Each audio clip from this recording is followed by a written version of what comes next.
Hola, una muy cálida bienvenida a todos a esta nueva exploración detallada. Antes de comenzar a desempacar todo el fascinante material que tenemos preparado, quiero iniciar ofreciendo una bendición divina. Ujú. Sí, deseando que la gracia, la luz y la paz acompañen el día de todos los que nos escuchan y, por supuesto, que guíen cada una de sus pasos durante esta semana. Me uno completamente a ese buen deseo. Es un verdadero privilegio estar aquí para analizar estos textos, observar el contexto histórico y descubrir juntos todas esas capas de significado que ofrecen. Y la misión que tenemos en este análisis exhaustivo es verdaderamente cautivadora. Hoy nos vamos a centrar en el capítulo 12 del Evangelio de Mateo. Un capítulo intensísimo, por cierto. Totalmente.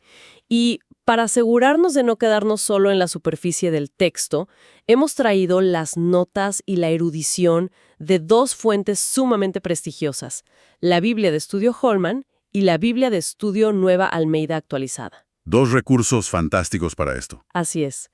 El objetivo para nuestra audiencia hoy es desentrañar el intenso choque cultural, legal y, bueno, religioso que se dio entre Jesús y las autoridades de su época.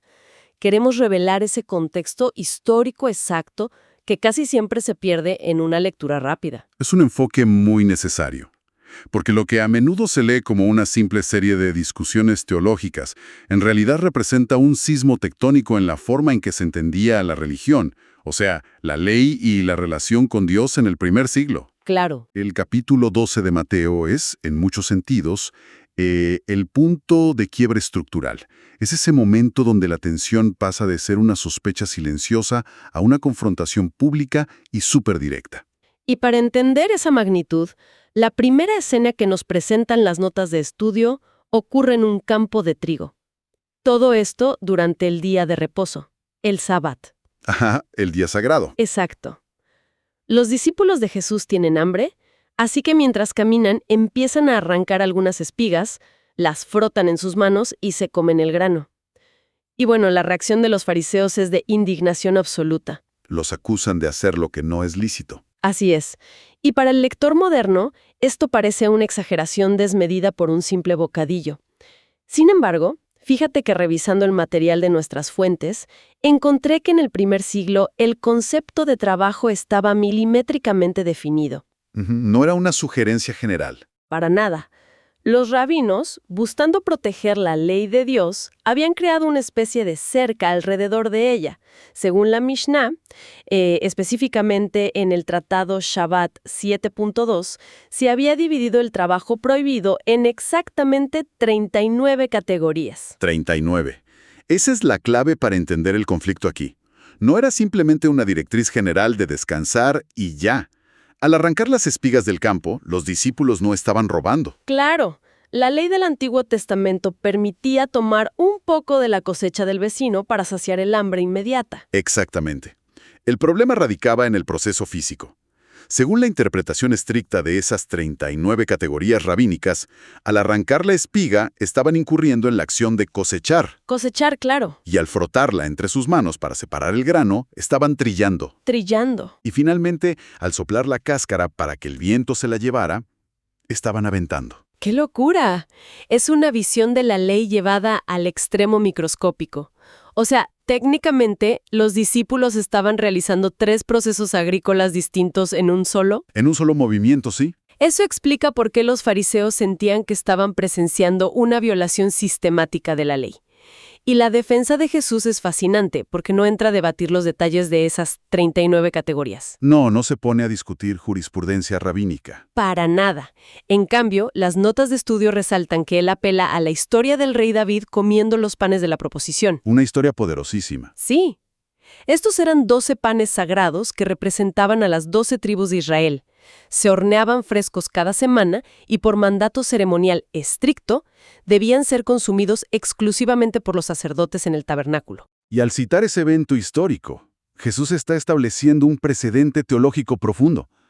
Cuando David huía y sus hombres estaban exhaustos y hambrientos, el sacerdote les permitió comer esos panes sagrados. Pasando por encima de la regla ceremonial. Exacto. La implicación es clarísima.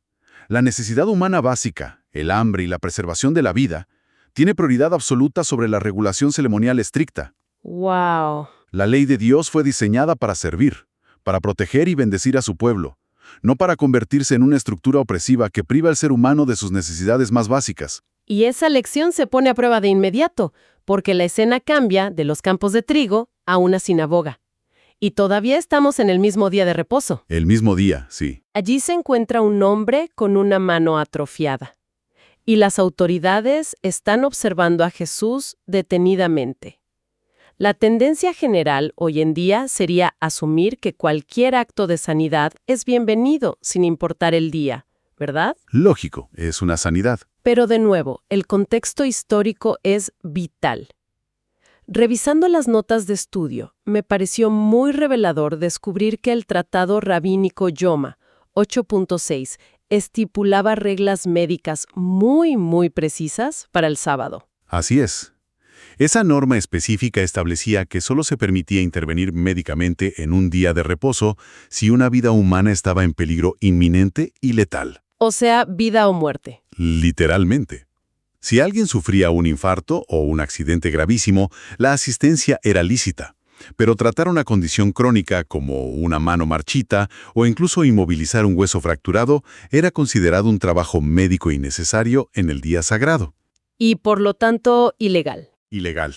Para los fariseos, sanar a este hombre en ese instante era una provocación directa.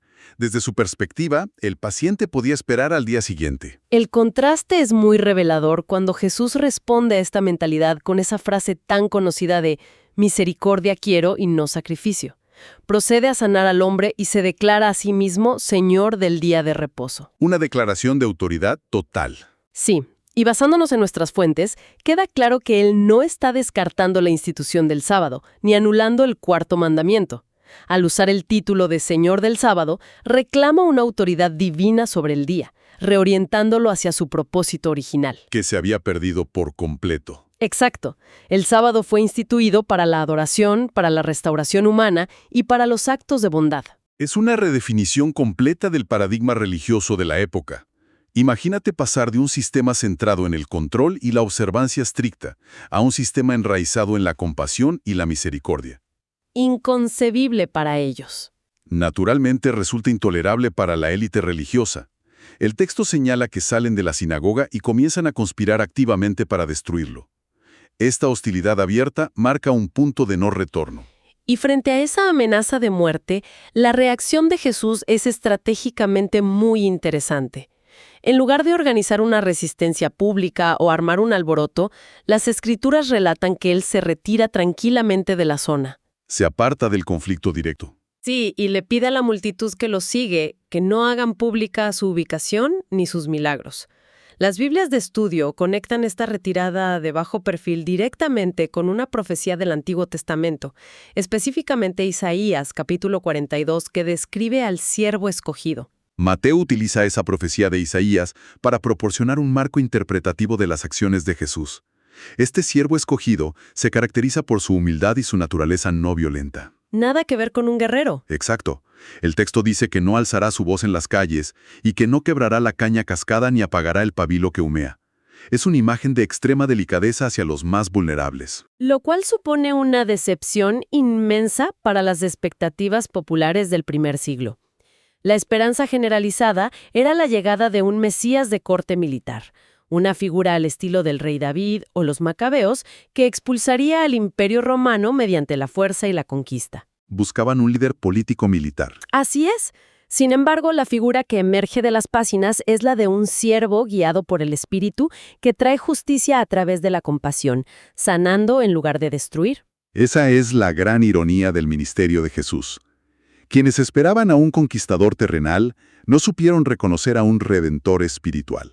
Y esa incapacidad de los líderes religiosos para vencer a Jesús en el debate legal o ético los obliga a cambiar de táctica. Se vuelven más agresivos. Totalmente. Pasan de cuestionar sus acciones en el sábado a lanzar un ataque directo contra la fuente de su poder. Y esa transición nos lleva a uno de los conflictos más oscuros de este capítulo. Jesús sana a un hombre que estaba ciego, mudo y endemoniado. Y ante la maravilla de la multitud, los fariseos formulan una acusación gravísima. Una acusación terrible. Afirman que Jesús expulsa a los demonios utilizando el poder de Beelzebú, el príncipe de los demonios. El material de las Biblias de estudio profundiza en la etiología de este nombre y resulta que Beelzebú tiene raíces muy antiguas. Raíces relacionadas con Baal, el dios cananeo de la tormenta y la fertilidad. El contexto histórico de esa acusación es denso y muy fascinante. A lo largo del Antiguo Testamento, el culto a Baal fue el rival teológico más persistente de la adoración al Dios de Israel. El enemigo por excelencia. Representaba la idolatría en su máxima expresión. Con el paso de los siglos, el nombre de esa deidad rival fue transformándose y adaptándose en el imaginario judío hasta convertirse en un título alternativo para referirse a Satanás o a la cabeza del reino demoníaco. Ah, claro. Por lo tanto, acusar a Jesús de obrar por el poder de Beelzebú no era un simple insulto al azar, era el cargo de blasfemia y traición espiritual más extremo imaginable. Estaban declarando que la fuente de su sanidad divina era la raíz misma del mal. ¡Qué fuerte! Y la defensa de Jesús ante esta difamación se basa en una lógica impecable. Él argumenta que si Satanás expulsa a Satanás, está dividido contra sí mismo, y un reino dividido no puede subsistir. Sentido común básico. Que primero se le someta y se le ate. Y esa analogía es central para la teología del reino de Dios. Las fuentes nos indican que el hombre fuerte es Satanás, su casa es el ámbito de la aflicción y la posesión en el mundo, y los bienes son las personas cautivas bajo su influencia. Las personas que Jesús está liberando. Exactamente. Lo que Jesús está declarando es que sus milagros, y en particular los exorcismos, no son trucos mágicos ni alianzas demoníacas. Son evidencia de una invasión divina. Una invasión del reino. Así es. Él está atando al enemigo, despojándole de su poder, para poder rescatar a la humanidad e instaurar el gobierno soberano de Dios. Y esa invasión divina marca el preludio a uno de los conceptos teológicos que históricamente ha generado mayor ansiedad y confusión entre quienes estudian estos textos. Hablamos del pecado imperdonable o la blasfemia contra el Espíritu Santo. Un tema delicadísimo. Sí, es un tema que a menudo se lee con mucho temor. Sin embargo, las notas de estudio de nuestras dos fuentes hacen un trabajo excelente al desmitificar este concepto, aclarando qué es y sobre todo qué no es. Abordar este punto con claridad es crucial, ya que ha sido motivo de angustia pastoral durante siglos. Las notas de estudio coinciden en que la blasfemia contra el Espíritu Santo no se trata de un simple error verbal. No es una duda momentánea o una mala palabra pronunciada en un momento de crisis emocional. No es tropezar y decir algo indebido sin pensar. Exacto, no es un accidente. Leyendo la exégesis del texto, se describe más bien como una actitud constante y deliberada. Es una maldad profundamente arraigada en el corazón, que consiste en rechazar de manera escandalosa, intencional y obstinada el ministerio evidente del Espíritu Santo. Y lo vemos claramente en los fariseos. Exacto. Los líderes religiosos tenían frente a sus propios ojos la evidencia innegable de la misericordia, la sanidad y la restauración del Creador. Y, a pesar de tener esa luz clara frente a ellos, eligieron de forma consciente etiquetar la obra de Dios como si fuera la obra de Satanás. Así es. Representa un estado de dureza espiritual tan extremo que la persona voluntariamente corta la única vía de acceso al arrepentimiento. Se cierran la puerta a sí mismos. Literalmente. El perdón no se niega por una falta de gracia por parte de Dios, sino porque la persona rechaza activa y permanentemente al único agente capaz de traer convicción de pecado y arrepentimiento, que es el Espíritu Santo. Al llamar oscuridad a la luz absoluta, se encierran en un estado donde el perdón se vuelve imposible de recibir. Y esa dureza interior se conecta directamente con la metáfora que Jesús utiliza a continuación, sobre el árbol y sus frutos. Él establece el principio de que de la abundancia del corazón habla la boca. Nuestras fuentes destacan que las palabras no son meros sonidos en el aire. No, para nada. Son el escaparate del interior humano. Y esto introduce una advertencia muy solemne sobre el día del juicio, donde se indica que las personas darán cuenta de toda palabra ociosa o inútil. El peso teológico de esa afirmación es inmenso. En el contexto del juicio final, las palabras servirán como la evidencia tangible que justificará o condenará a un individuo. ¿Por qué? Porque las palabras de los fariseos al acusarlo de estar aliado con Bielcebú no fueron un accidente lingüístico. Fueron la manifestación de su corazón. Fueron la manifestación externa del veneno y la corrupción de su carácter interior. Las palabras revelan infaliblemente la postura del corazón hacia la verdad divina. Y a pesar de esta advertencia tan severa, la dinámica del conflicto da otro giro sorprendente. Inmediatamente después de discutir la blasfemia y el peso del corazón, los escribas y fariseos se acercan a Jesús para pedirle una señal. Es increíble. Es difícil no notar la ironía de la situación. Han estado presenciando sanidades de manos atróficas y liberaciones de demonios, y aún así demandan un milagro espectacular a pedido, como prueba de autoridad. Como si fuera un mago de feria. Exacto. Jesús se niega a ofrecer el espectáculo que buscan, afirmando que a esa generación solo se le dará la señal del profeta Jonás. Y aquí es donde las notas de estudio resuelven una de las interrogantes cronológicas más debatidas del Nuevo Testamento. Jesús hace una analogía diciendo que, así como Jonás estuvo 3 días y 3 noches en el vientre del gran pez, el Hijo del Hombre estará 3 días y 3 noches en el corazón de la tierra. Y ahí empieza el problema matemático para muchos. Claro, la duda recurrente surge al hacer el cálculo matemático moderno. Si la crucifixión ocurrió el viernes por la tarde y la resurrección en la madrugada del domingo, las horas literales no suman 3 días y 3 noches completos. Para la mentalidad moderna, acostumbrada a los relojes digitales y a las medidas exactas de 24 horas, esto suele parecer una contradicción. Sin embargo, las Biblias de estudio explican el concepto del conteo inclusivo, o el uso de la oná, que era la expresión idiomática judía común en el primer siglo, para medir el tiempo. Exactamente. En ese sistema cultural, cualquier porción o fracción de un día de 24 horas era considerada como un día completo para fines de registro. ¡Ah, qué interesante! Por lo tanto, el viernes por la tarde, desde la crucifixión hasta la puesta del sol, se cuenta como el primer día. El lapso desde el viernes por la noche hasta el sábado al anochecer cubre el segundo día. Y la fracción desde el sábado por la noche hasta el amanecer del domingo abarca el tercer día. Tiene todo el sentido bajo esa lente cultural. Para el oyente judío de la época, la expresión 3 días y 3 noches era perfectamente precisa para describir ese periodo. No había ninguna contradicción. Es una aclaración histórica indispensable. Ahora bien, la alusión a Jonás no se limita únicamente al tema del tiempo. Jesús elabora un contraste sumamente punzante al mencionar a los habitantes de Nínive y a la reina del sur, o reina de Saba. El material de análisis subraya que ambos eran grupos gentiles. Poblaciones paganas. Exacto, poblaciones paganas ajenas a los pactos y a la ley de Israel. El contraste es profundamente profético. Los ninivitas respondieron con un arrepentimiento radical a la predicación, a menudo renuente y parca del profeta Jonás. La reina del sur emprendió un viaje desde los confines de la tierra conocida con el único propósito de escuchar la sabiduría humana del rey Salomón. ¿Y los líderes religiosos de Israel no querían escuchar a Jesús? Exacto. La acusación de Jesús es que, en ese momento, alguien infinitamente mayor que Jonás y superior a Salomón estaba de pie frente a los principales expertos religiosos de la nación, realizando obras divinas, y la respuesta de estos expertos era el rechazo y la incredulidad. Es la tragedia de poseer toda la erudición teológica y ser incapaz de reconocer la verdad cuando está encarnada frente a uno. Y para ilustrar las consecuencias de este rechazo, el texto avanza hacia una parábola bastante inquietante, la del espíritu inmundo que sale de un hombre. Una historia escalofriante, la verdad. La historia narra que este espíritu vaga por lugares áridos buscando reposo sin encontrarlo.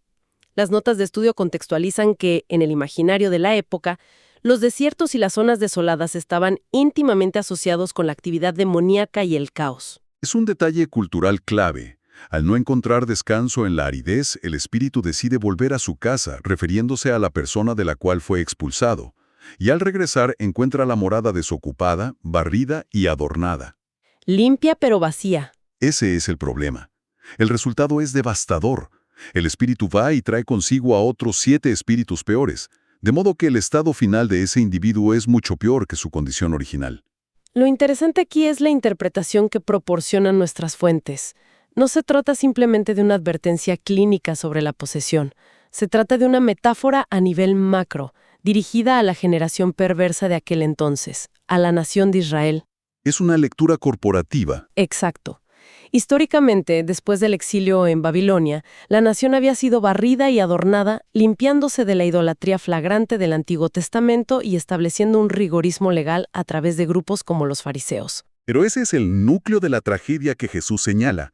Tener una reforma moral superficial, asistir a la sinagoga, guardar meticulosamente las reglas del sábado y vaciar la vida de ciertos males evidentes, no es suficiente. Faltaba lo más importante. La nación estaba limpia por fuera, pero vacía por dentro.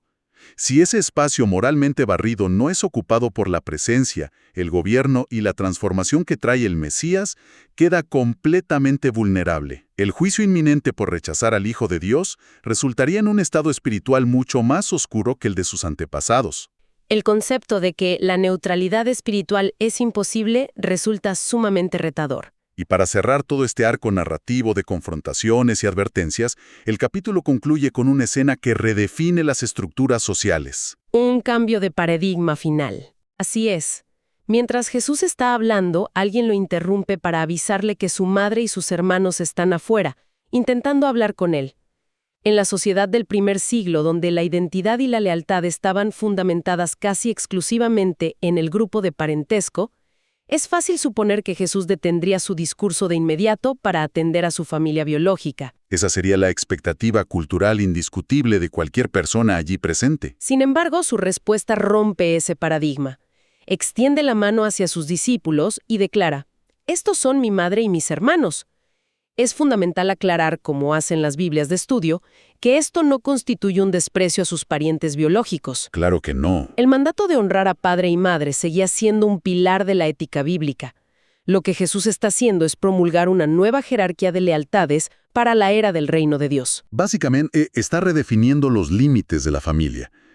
Establece que en el reino de los cielos, el vínculo espiritual que se forma a través de la obediencia a la voluntad del Padre Celestial tiene absoluta supremacía sobre los lazos de sangre. La familia de la fe. Exacto. La verdadera familia se constituye por aquellos que escuchan la palabra de Dios y se comprometen con ella. Es un final poderoso que contrasta con el rechazo de los líderes religiosos que acabamos de analizar. Totalmente. Mientras la élite nacional, los suyos, lo acusan de obrar por el mal, Jesús acoge a un nuevo grupo de seguidores, formados por fe y obediencia, integrándolos en la intimidad de su círculo más cercano. Ha sido un recorrido extraordinario a través de estas páginas. Si tuviéramos que destilar el conocimiento extraído hoy para quienes nos acompañan, es asombroso observar la progresión del texto. Comenzamos examinando las minuciosas 39 reglas rabínicas sobre el día de reposo, solo para presenciar cómo Jesús demuestra su verdadera autoridad.